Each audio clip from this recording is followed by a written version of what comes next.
Malik Yaumiddin merupakan ayat yang keempat dari surah Al-Fatihah, yang artinya pemilik hari pembalasan. Jadi setelah kita berbicara tentang Bismillahirrahmanirrahim, basmalah, kemudian hamdalah, yang kemudian kita loncat, yang seharusnya kita bahas pada kali ini adalah Ar-Rahmanir-Rahim, karena Ar-Rahmanir-Rahim itu ada pada lafaz basmalah atau kalimat basmalah, maka kita langsung loncat ke ayat keempat dan ayat kelima. Dari sini, sebelum kita masuk pada maknanya, terlebih dahulu kita bahas tentang qiraat, perbedaan cara membaca. Perbedaan cara membaca. Mungkin ibu-ibu sudah pernah dengar juga bacaan Maliki Yaumiddin gitu. Jadi mimnya dipendekkan. Mimnya dipendekkan. Maliki Yaumiddin. Biasanya kan yang sering kita baca Maliki Yaumiddin. Namun ada qiraat juga yang membacanya dengan pendek, tentunya dengan alasan. Karena qiraat itu, cara membaca Al-Quran itu paling banyak itu ada 10 macam qiraat. Ada yang menyebutkan 7, yang paling banyak itu 10 qiraat yang kita kenal dengan qiraatus sab', 7 bacaan. Ada juga qiraatul asyrah, 10 bacaan. Nah, di sini ada perbedaan seperti yang tertulis di makalah. Ada yang bacanya panjang pakai maliki. Ada yang baca maliki.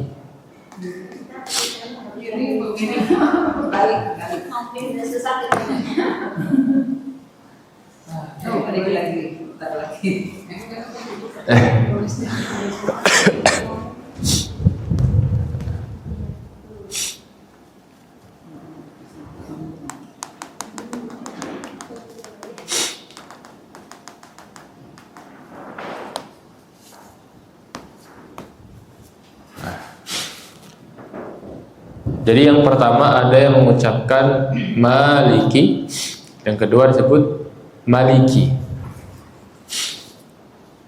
Nah, di sini dijelaskan bahwa yang mengucapkan maliki itu ada beberapa imam. Yang pertama Imam Asim, Al-Kisai,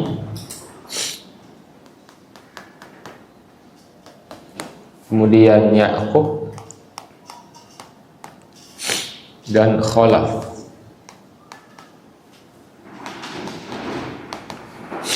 Kalau yang maliki itu selain dari mereka, yaitu imam qiraat ya, selain mereka. Nah, perbedaan ini kalau kita sudah tahu, tentunya harus lapang dada. Dan kalau yang disampaikan oleh guru saya itu bahwa membaca qiraat ini, kita kan qiraatnya qiraat asim. Yang sering kita baca itu disebut dengan qiraat asim.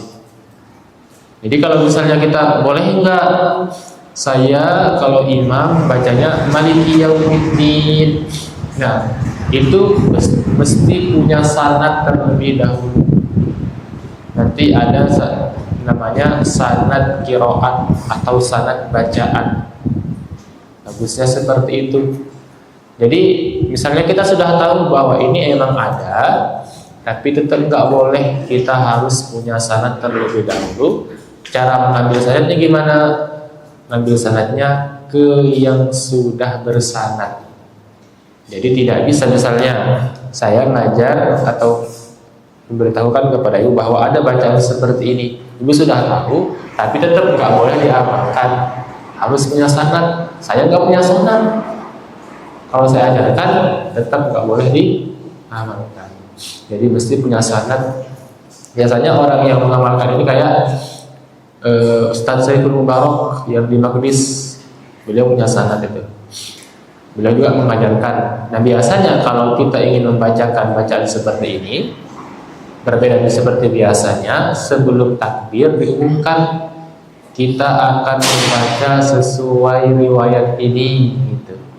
sesuai riwayat Ibn Katsir misalnya. Tapi Ibn Katsir yang di qiraat bukan yang tafsir.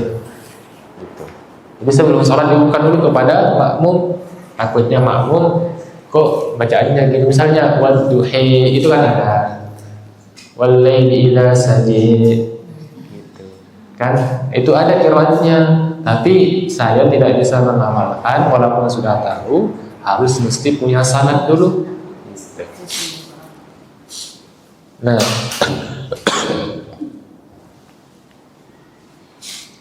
nah, hujjah mereka yang pertama yang mengucapkan Maliki, Maliki sendiri itu artinya adalah pemilik. Di situ ada kesalahannya. Hujjah bagi yang membaca dengan alif panjang adalah bahwa pemilik. Di situ raja, minta diganti, ganti ke pemilik. Di situ ada hujjah bagi yang baca dengan alif panjang adalah bahwa raja. Nah, raja di situ dicoret, diganti ke pemilik. Dicoret pemilik.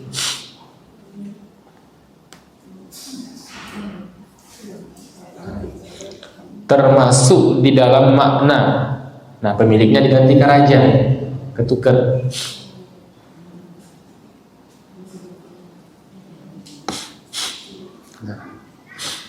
Nah. Jadi menurut keempat imam ini bahwa kalau bacaannya panjang, kalau bacaannya Maliki artinya adalah pemilik. Alasannya apa? Kalau kita baca Maliki yang artinya pemilik itu, maka raja pun termasuk kepada pemilik. Tapi raja belum tentu pemilik. Nah, gitu. Itu alasan mereka. Makanya dibaca Maliki. Nah, dalilnya apa? Dalilnya Quran surah Ali Imran ayat ke-26. A'udzu billahi minasyaitonir rajim. Qulillahumma malikal mulki tu'til mulka man tasha' wa tanzi'ul mulka mimman tasha'. Katakanlah, wahai Muhammad, suruh berdoa kepada Allah Subhanahu wa taala, wahai Allah pemiliknya. Di situ pemilik kekuasaan. Tu'til mulka man tasha', engkau berikan kekuasaan kepada siapapun yang engkau kehendaki. Wa tanzi'ul mulka mimman tasha', dan engkau cabut kekuasaan dari siapa yang engkau kehendaki. Di situ kan ada bahasa engkau berikan kekuasaan kepada siapapun yang engkau kehendaki. Didahului oleh malikal mulki, pemilik kekuasaan. Di situ artinya pemilik, bukan raja. Allah pemilik kekuasaan, Allah juga bisa memberikan kekuasaan kepada siapa yang Ia kehendaki. Artinya diterangkan bahwa Allah itu pemilik sekaligus yang berkuasa, yang dimana berkuasa itu adalah seorang raja. Maka pemilik adalah raja, karena rajalah yang bisa memberikan kekuasaan. Nah, dalam ayat itu diterangkan Allah pemilik kekuasaan yang bisa memberikan kekuasaan kepada siapapun yang Dia kehendaki. Sebaliknya juga seperti itu, Allah bisa mencabut kekuasaan dari siapa yang Ia kehendaki. Nah, ini dalil yang dipegang oleh Imam Asim dan lainnya. Namun yang membaca dengan kalimat pendek Maliki, arti Maliki itu artinya raja. Kalau Maliki pemilik, kalau Maliki raja. Nah, hujahnya apa?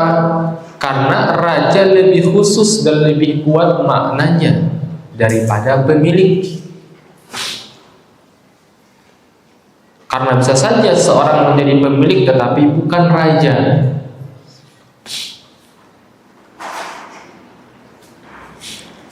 Misalnya dalam satu istana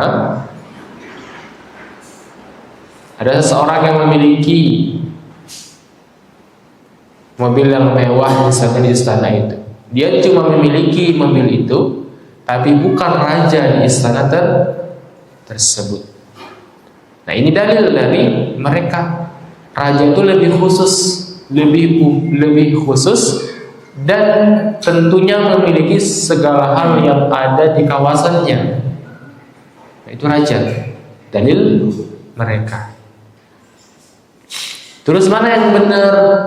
Apakah raja atau pemilik? Tentunya kedua-duanya benar. Ini cuma perbedaan dalam hal yang kecil saja. Karena pemilik pembahasan berarti menunjukkan orang yang menguasai. Raja pun menguasai. Ketemunya sama-sama menguasai. Jadi kembali lagi bahwa bacaan Maliki atau Maliki kedua-duanya benar, bertemunya sama-sama menguasai, dan tentunya hal tersebut hal yang lumrah dan tidak bisa disalah-salahkan ketika ada orang yang membaca Maliki. Jadi bagi ibu yang sudah tahu perbedaannya di situ, maka ketika mendengar hal tersebut tidak lagi bingung kenapa ada bacaan Maliki. Nah, jawabannya ini, ada riwayat dari beberapa imam bahwa itu Maliki. Satu contoh, kita masuk ke contoh yang lain. Saya agak pelan ngomongnya, lagi pilek soalnya. Di dalam Al-Quran ada kalimat aula mas tumun nisa.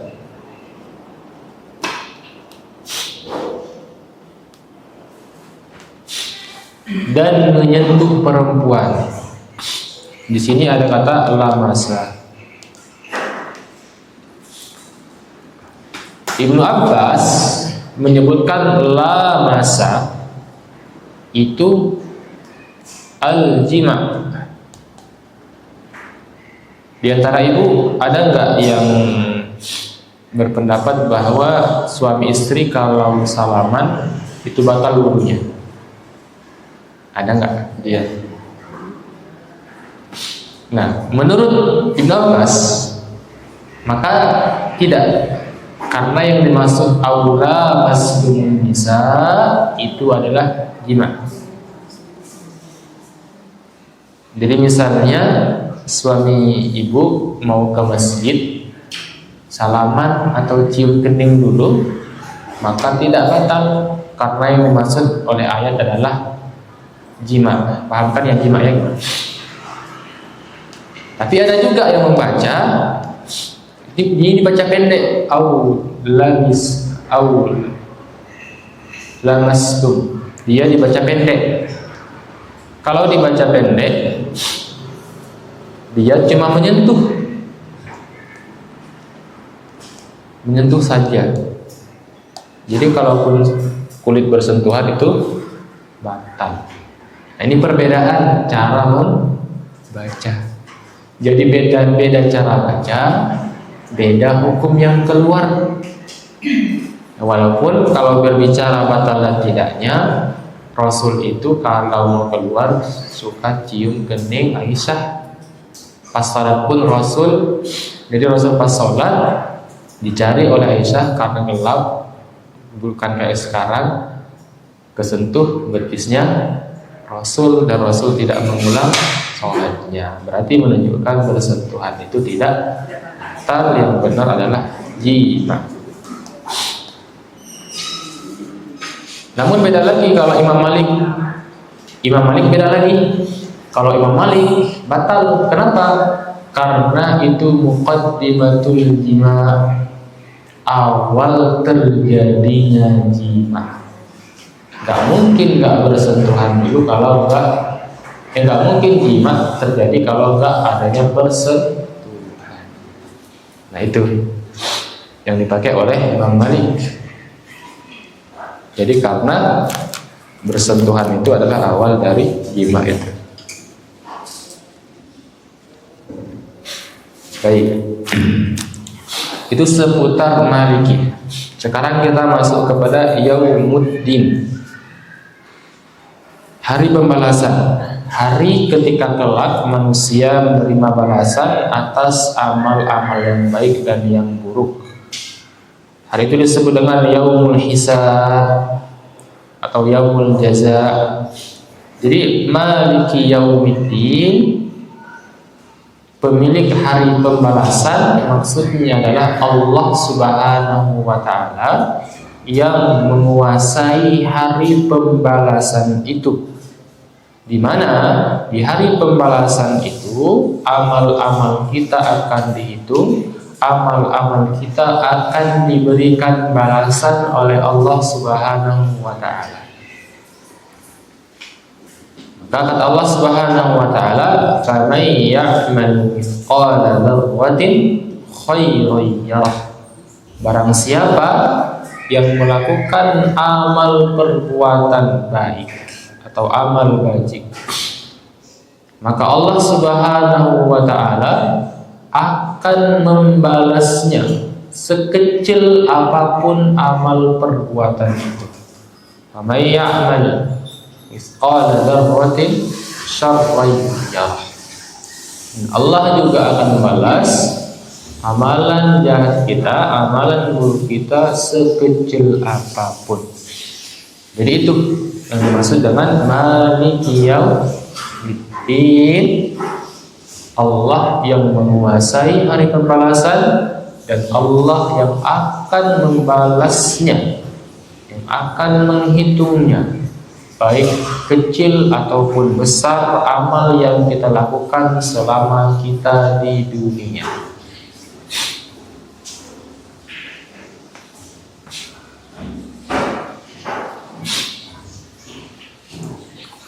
Ad-din sendiri artinya itu pembalasan.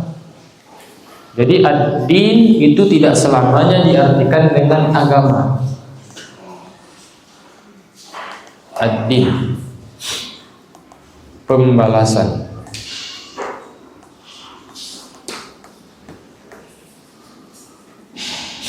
Ada juga ad-din, agama. Kalau agama, innad dina indallahil Islam. Kalau di sini yang dimaksud adalah pembalasan, ganjaran.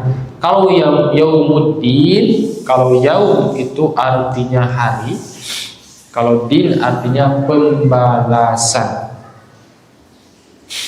Nah, dalilnya apa?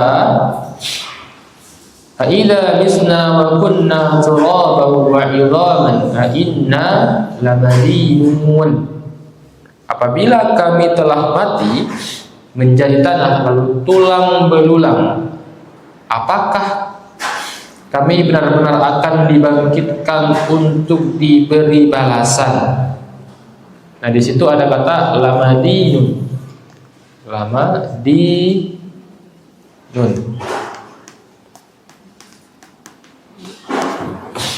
Lamadinun. Lihat yang warna merah.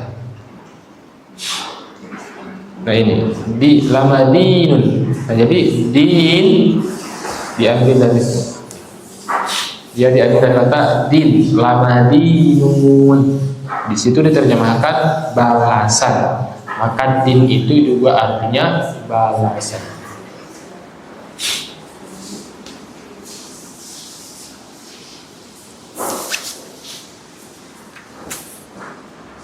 Kemudian firman Allah Subhanahu wa Ta'ala, "Ara'aital ladzi yukadzibu bid-din." Tahukah kamu orang yang mendustakan agama itu?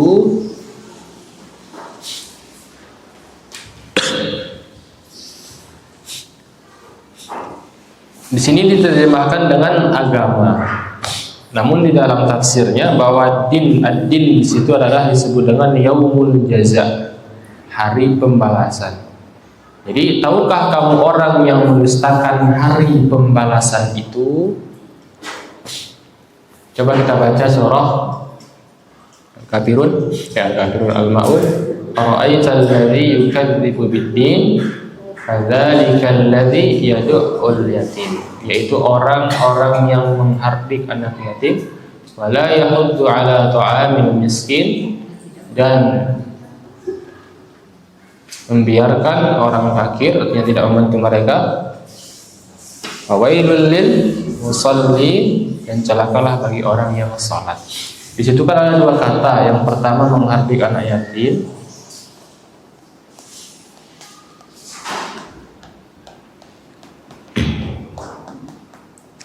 yang kedua membiarkan fakir.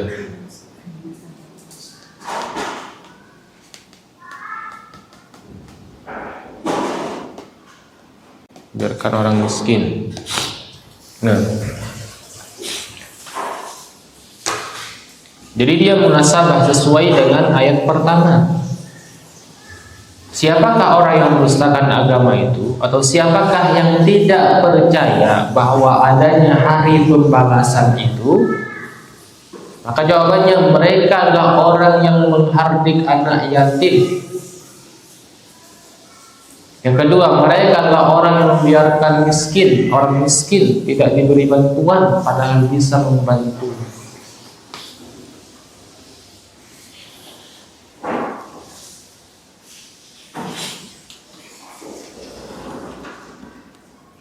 Maka makna umumnya adalah sistem ilahi. Jadi adil itu sistem ilahi yang mengatur kehidupan manusia, mencakup ketundukan kepada yang gaib, tanda-tanda Allah yang menunjukkan keberadaan dan keesaan Allah, keimanan kepada Rasul, dan keyakinan terhadap kehidupan akhirat dan pertanggungjawaban amal.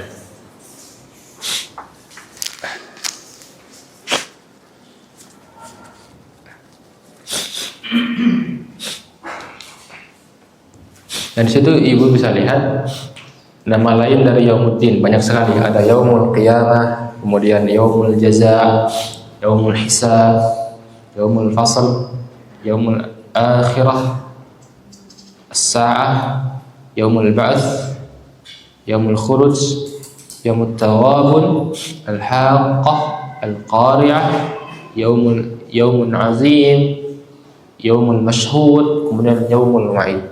Itu semua berbicara tentang hari pembalasan. Ini pengen bersin tapi nggak bersin.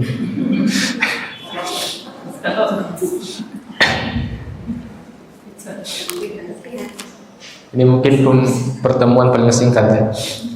Jadi mampet banget. Kita lanjut ke ayat selanjutnya. Kemudian iyyaka na'budu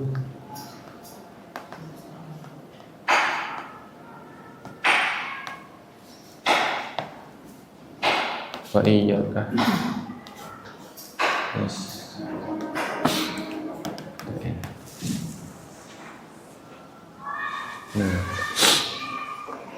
Jadi kaf di sini itu adalah dhamir anta.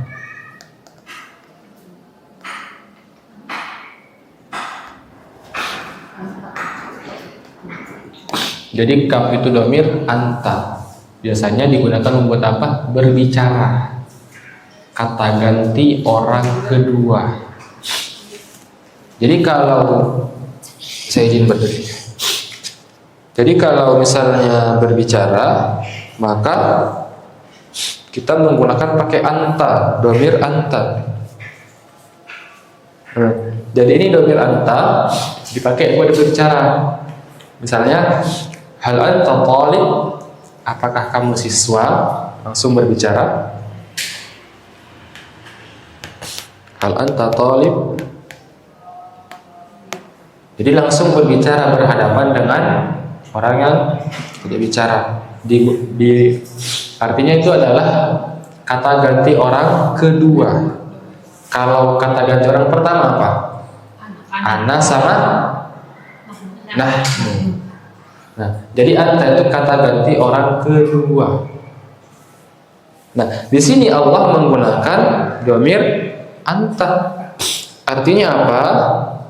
Allah ingin kita berbicara dengan Dia dan merasakan bahwa kita sedang berbicara dengan Allah Subhanahu wa taala secara langsung. Karena gimana? Karena anta itu digunakan ketika kita berbicara dengan lawan bicara kita. Beda lagi kalau menggunakan huwa. Huwa itu kata ganti orang ketiga. Misalnya sini satu orang, ini orang lagi, satu dua. Di sini ada orang ketiga. Nah, kalau ini bicara, orang satu bicara kepada orang kedua pakai dhamir anta. Kalau orang satu membicarakan, orang ketiga pakai huwa. Nah, di sini Allah tidak menggunakan iyyahu, tapi berbicara menggunakan iyyaka. Karena apa? Karena ingin mengisyaratkan kepada kita bahwa Allah itu senantiasa hadir dalam diri kita, selalu mengawasi kita. Makanya menggunakan dhamir anta. Ya, sekarang kita perlu rasakan pas sholat bahwa kita lagi dialog dengan Allah Subhanahu wa taala. Baik, itu sudah paham ya masalah itu.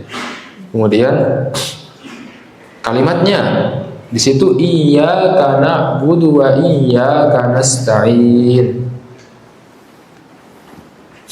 Sebenarnya bisa saja Bapak dan Ibu bisa saja pakai kalimat gini, na'buduka wa nasta'inuka. Bisa pakai kalimat kayak gini, kami menyembah kepadamu dan kami meminta pertolongan kepadamu. Tetapi struktur yang diinginkan Allah itu iyyaka na'budu wa iyyaka nasta'in. Apa maksudnya? Ini kan kaf, kalau yang Bapak tulis yang ini kan namanya objek. Dalam bahasa Arab disebut maf'ul bih. Maf'ul bih. Nah, objeknya kan itu di akhir. Ada pekerjaan, ada pelaku, ada objek. Na'buduka, kita fokus ke sini dulu. Na'buduka, siapa pelakunya? Pelakunya yang mengerjakan. Na'budu, kami. Pelakunya kami. Pekerjaannya apa? Menyembah. Objeknya siapa? Kamu. Siapa? Siapa di situ? Allah. Nah, jadi ada pelaku, pelakunya kami, pekerjaannya menyembah, objeknya Allah. Tapi berbeda dengan surah Al-Fatihah. Objeknya disimpan di awal. Objeknya disimpan di awal. Iyyaka na'budu. Nah, ini objeknya. Objeknya di awal. Kenapa objeknya di awal disimpan? Kenapa enggak di akhir saja? Dalam bahasa Arab secara umum objek itu di akhir. Jadi bahasa Arab secara umum objek itu disimpan di akhir. Tapi kenapa dalam surah Al-Fatihah objek itu di awal, yaitu iyyaka?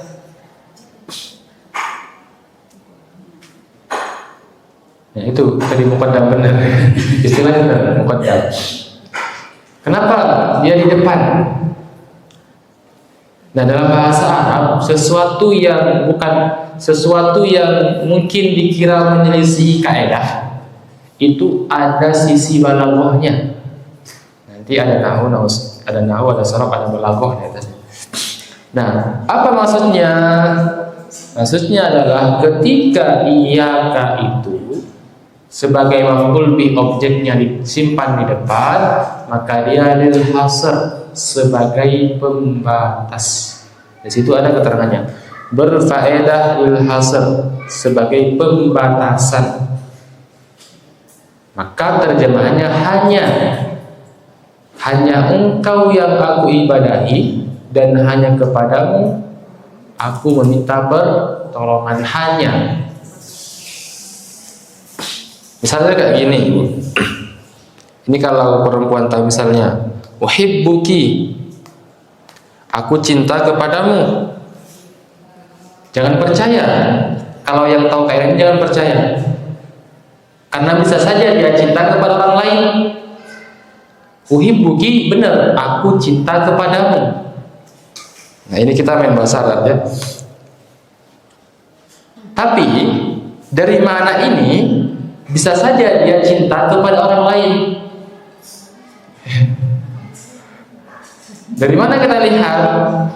Karena kalimatnya tidak bermakna hanya. Uhibbuki, aku cinta kepadamu. Bisa saja dia juga bilang kepada orang lain, uhibbuki, banyak cintanya berarti. Tapi kalau menggunakan iyyaki uhibbu, aku tuh cuma cinta sama kamu, gak ada yang lain. Nah, itu dalam bahasa Arab. Tapi kan dalam bahasa Indonesia mudah. Tapi dalam bahasa Arab kayak gitu.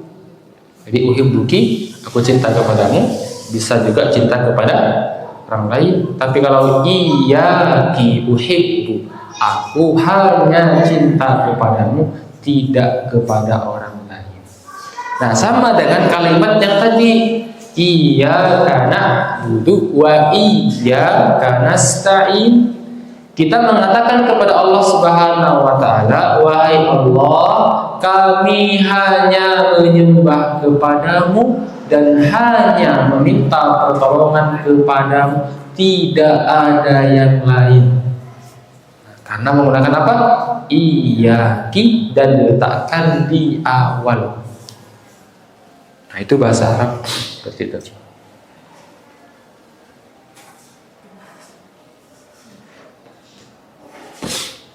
Nah, kalimat ini mengandung tauhid.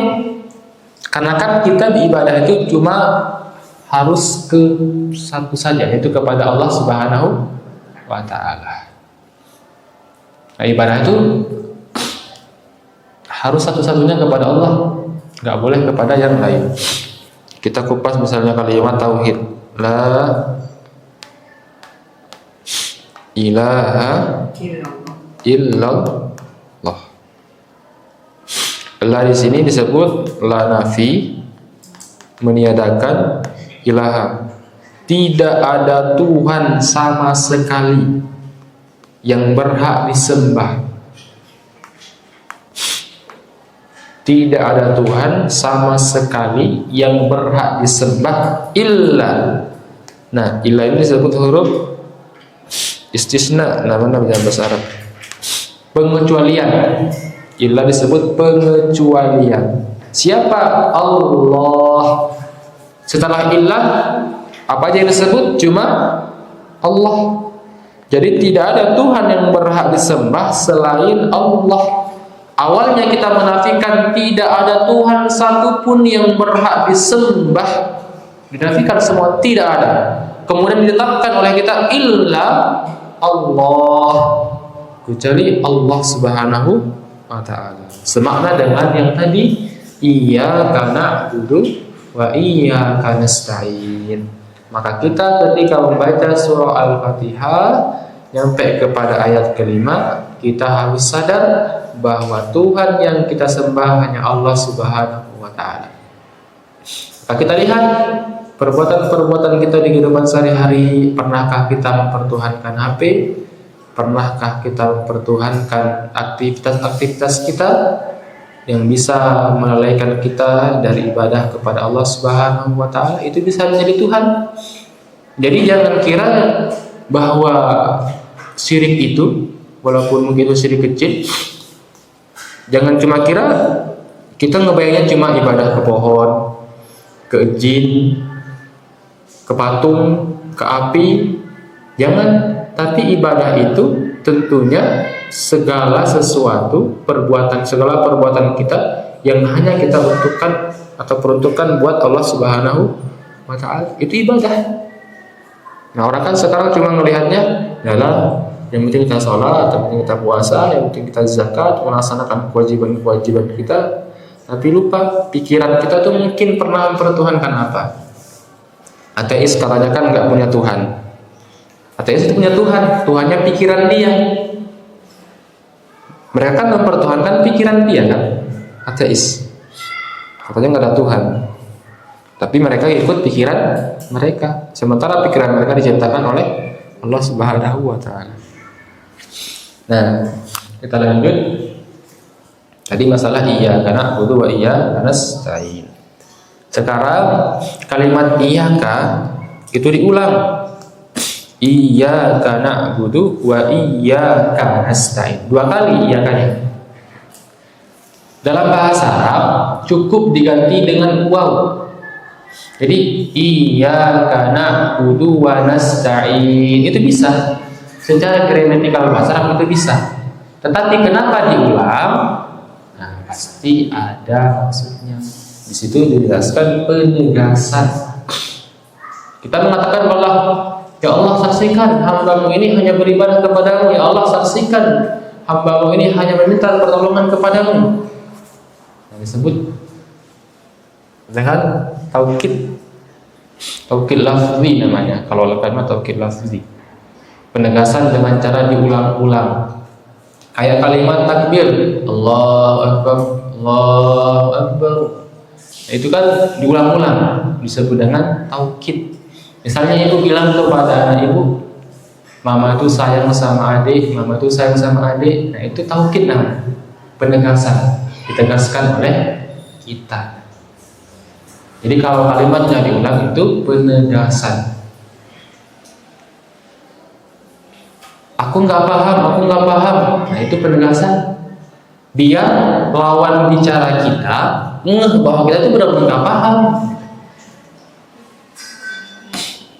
Biar dia mengerti bahwa kita betul-betul nggak paham. Nah, kemudian di situ na'budu didahulukan daripada nasta'in. Kita diciptakan buat apa, Ibu, Bapak? Kita diciptakan buat beribadah. Wa ma khalaqtul jinna wal insa illa liya'budun. Wa ma khalaqtu, tidaklah aku menciptakan manusia dan jin kecuali untuk beribadah. Maka didahulukan na'budu daripada nasta'in. Intinya gini, kalau misalnya kita mau minjam uang ke teman ya, kita tuh kan baik dulu kan, ngobrol dulu, nggak langsung tiba-tiba datang pinjam uang dong 500. Kita kan biasanya ngobrol dulu kan. Nah gitu. Jadi Allah pengen mengajarkan kepada kita, so kamu dekat dulu sama aku. Kalau mau minta dekat dulu, ibadah dulu, nanti aku kasih. Tapi kalau kamu tiba-tiba pas butuh aja datang, bagaimana aku mengasihi kamu? Nah begitu pula dengan ketika kita dengan manusia yang lainnya. Kita kan bakal marah juga. Dia mah datang pas butuh, pas nggak butuh dia menghilang. Ya. Kira-kira gitu kata Allah Subhanahu wa Ta'ala. Makanya kita diletakkan na'budu terlebih dahulu daripada nas. Ya, dahulukan ibadah kita dekat kepada Allah Subhanahu wa Ta'ala, kemudian kita meminta kepada Allah Subhanahu wa Ta'ala. Gitu. Nah, maka di sini kita lihat juga di situ menggunakan na'budu. Itu menunjukkan apa? Kami. Kalau bahasa Sunda biasanya kalau usapannya, kalau misalnya kalau di Makassar kan itu kami, walaupun yang bicara satu orang, itu menunjukkan kesopanan dan rendahan hati. Di situ kan menyebutkan na'budu. Misalnya kalau kita sholat, apakah perlu diganti domirnya? Nggak mesti kan? Kita kan nyebutnya iyyaka na'budu, bukan iyyaka a'budu. Tapi menunjukkan bahwa kita merendah kepada Allah Subhanahu wa Ta'ala, bahwa kita pun semua ini tetap beribadah kepada Allah Subhanahu wa Ta'ala, bukan cuma aku yang Allah yang beribadah kepada-Mu, tapi semua. Kalau kita misalnya seorang ibu lagi sholat, kemudian iyyaka na'budu, ya Allah aku sholat, anakku juga sholat, suamiku juga sholat, ibuku juga sholat, semua sholat kepada-Mu, minta kepada-Mu, mohon pertolongan kepada-Mu. Sadar akan kerendahan kita di hadapan Allah Subhanahu wa Ta'ala. Maka setelah kita paham kalimat iyyaka na'budu wa iyyaka nasta'in, maka kata Rasulullah sallallahu alaihi wasallam, anta abudallaha ka'annaka tarahu fa illam takun tarahu fa innahu yarak. Engkau beribadah kepada Allah seakan-akan engkau melihatnya. Jika engkau tidak melihatnya, maka sesungguhnya Dia melihatmu. Maka saat sholat, apalagi sudah paham, terutama yang iyyaka na'budu wa iyyaka nasta'in, bahwa Allah sedang berdialog dengan kita secara langsung, maka kita tentunya harus merasakan bahwa Allah Subhanahu wa taala melihat kita. Kalau kita tidak merasakan itu, maka sesungguhnya rasakanlah bahwa Allah melihat kita. Seakan-akan engkau melihat Allah Subhanahu wa taala, kalau tidak, rasakanlah bahwa Allah melihat. Maka itu Ibu, mungkin kita nggak terlalu panjang. Saya lagi, kepala saya berat nih. Tapi kalau ada pertanyaan silakan. Untuk yang tadi Bapak di situ ada kesalahan yang di halaman pertama, di permasalahan kata maliki itu ada hujjah bagi yang membaca alif panjang adalah bahwa di situ kan raja itu diganti ke pemilik, kalau yang raja termasuk dalamnya makna pemilik diganti ke raja, ketukar. Cukup sampai di sini. Barangkali ada pertanyaan dulu, boleh.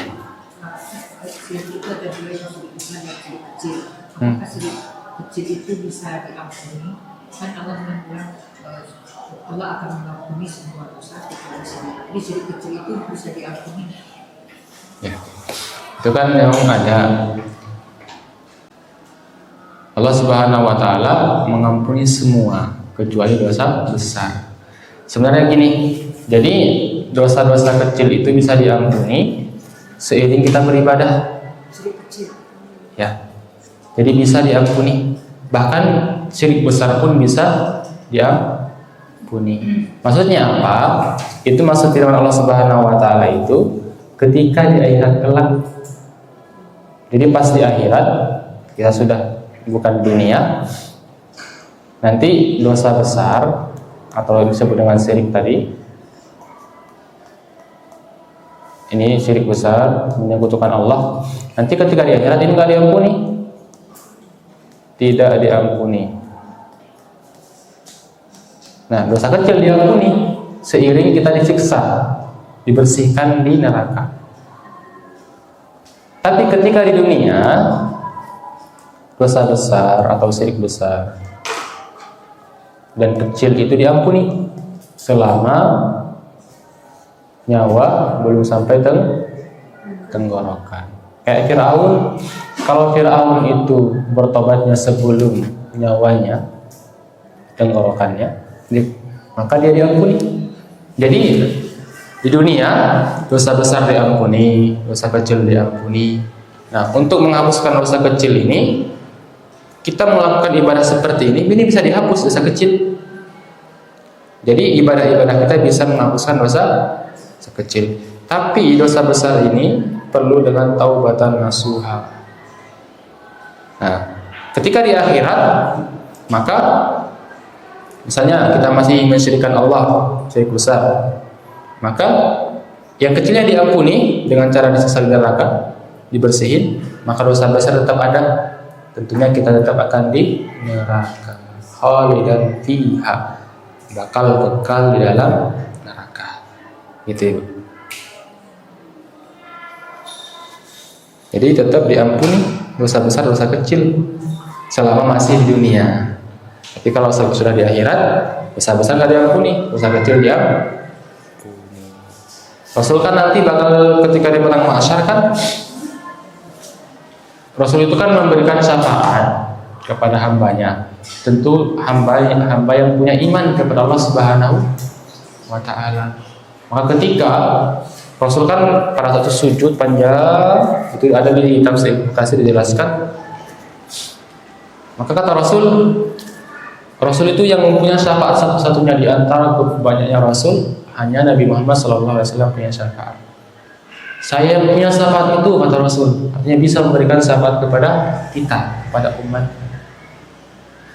Maka dosa besar itu tidak bisa diselamatkan nanti ketika di akhirat nanti. Yang terdiampuni baik dosa kecil, bahkan dosa besar diampuni selama masih di dunia. Demikian. Cukup. Ada yang lain? Cukup ya? Kalau yang ini itu gambaran hasil, gambaran hasil. Itu ini apa dengan hakil itu apa? Yang mana ini? Hakil apa makhluk jadinya? Atau dan yang iya kan? Oh, dia maf'ul bih. Makhluknya. Maf'ul bih. Makhluk yang didahulukan ya. Ya, maf'ul yang didahulukan. Jadi mutasil ya. Munfasil. Pasti. Nunnya ini disebut fa'il, pelaku. Ini disebut fi'il. Ini maf'ul. Maf'ul bih. Ya dhamir munfasil. Ini munfasilnya memang sudah khusus untuk maf'ul bih. Nanti ada iyahu, iyahuma, iyahum, iyahuma, iyahunna, iyaka, iyakuma, iyakum, iyaki, iyakuma, iyakuna, iyana. Itu emang dikhususkan buat dhamir munfasil yang maf'ul bih objek. Alhamdulillah kalau ibu-ibu sudah bisa bahasa Arab sedikit-sedikit. Jadi tidak terlalu pusing soalnya kita nggak bedah bahasa Arab. Kalau yang tadi kan Rofa yang bunyikan. Kalau Yang bukan apa namanya yang bukan yaka isi gambaran hasil Rofa kan ininya dari akhir itu ini apa namanya dari akhirnya Rofa dan bukan masuk ya. Dia jadi kalau maf'ul bih itu pasti mansub atau nasab.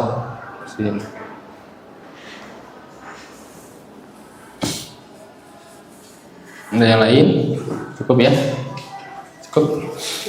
Baik Ibu, mohon maaf kalau tidak kayak terlalu nggak semangat. Memang lagi berat kepalanya. Dipilih. Mudah-mudahan di pertemuan datang bisa kelihatan semangat, walaupun sebenarnya semangat makanya tetap hadir gitu, tetap bikin makalah. Maka ini mudah-mudahan jadi wasilah amal kebaikan kita bersama, menjadi amal tambahan kita, mudah-mudahan selalu menjadi penghapus dosa kita. Majelis ini mudah-mudahan berikan keberkahan dalam umur kita. Rabbana atina fid dunya hasanah wa fil akhirati hasanah wa qina adzabannar. Assalamualaikum warahmatullahi wabarakatuh.